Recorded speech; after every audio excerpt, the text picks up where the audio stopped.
কৃষাণু মিত্র এবং স্নেহায়ন তারা একটা বাইনারি ক্রিয়েট করার চেষ্টা করছে, যে বাইনারিতে ক্রিয়েট হচ্ছে যে একমাত্র এখানে তৃণমূল আর ভারতীয় জনতা পার্টি লড়াই করছে। না, সুমনদা কি বলছে না, সুমনদার পারসেপশন, বাংলার মানুষ সেই পারসেপশন দিচ্ছে না। এক, দু নম্বর, আমি খুব অবাক হয়ে যাই দেখে যে রিজওয়ানুরের ক্ষেত্রে মমতা বন্দ্যোপাধ্যায় সিবিআই চাই, আনিস খানের ক্ষেত্রে সিবিআই করতে গেলে সেখানে উনি বাধা দেন।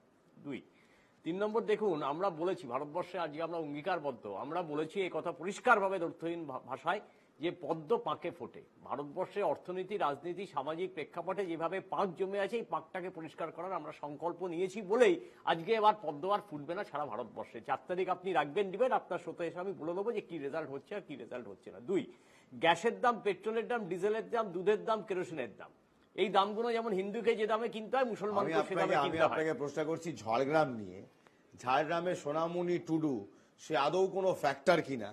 আপনি চলে গেলেন গ্যাস, পেট্রোল, কেরোসিনের দাম। এটা বলা যাবে না যে গ্যাস, পেট্রোল, ডিজেলের দাম নিশ্চয়ই বলবেন, কিন্তু ঝাড়গ্রামে আপনাদের প্রার্থী, আপনাদের সমর্থিত প্রার্থী কেমন ফল করবে?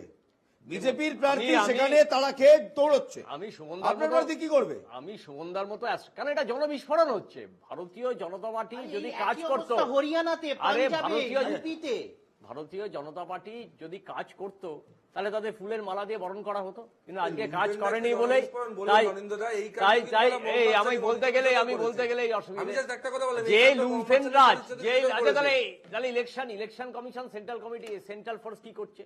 কিরণ কি বলছে? সেন্ট্রাল ফোর্স তৃণমূলের পার্টি অফিসে ঘুমোচ্ছে। কাদের সেন্ট্রাল ফোর্স, কাদের ইলেকশন কমিশন? তারা ব্যর্থ হচ্ছে, এটা বিজেপি বলছে, তাহলে বিজেপি সেটা স্বীকার করুক, তারা কোনো কাজ করছে না।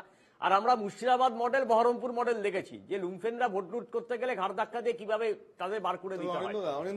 42টা ভাবে এখানে কি পশ্চিমবঙ্গ ধরে বলছে নাকি, আর কোথায় কোথায় ক্যান্ডিডেট দিয়েছিল তো অল ইন্ডিয়া দল, আমি জানি না ঠিক। এক, দু নম্বর হচ্ছে, আমি আপনাকে পরিষ্কার বলি, দেখুন এটা হচ্ছে তৃণমূলের যারা আজকে ওসি তারা তৃণমূলের ব্লক প্রেসিডেন্ট হয়ে গেছে, আর এরা এখন তৃণমূলের জেলা প্রেসিডেন্ট হয়ে গেছে। আমাদের কালীঘাটে মানে মমতা ব্যানার্জি বাড়ির উল্টো দিকে গাঙ্গুলিপাড়ার মোড়ে আমরা একটা সভা করার জন্য অনুমতি চেয়েছিলাম পুলিশ প্রশাসনের কাছে। পুলিশ প্রশাসন অনুমতি দেয়নি, সেই জন্য আমরা হাইকোর্টে জয় সেনগুপ্ত করে মামলা করি।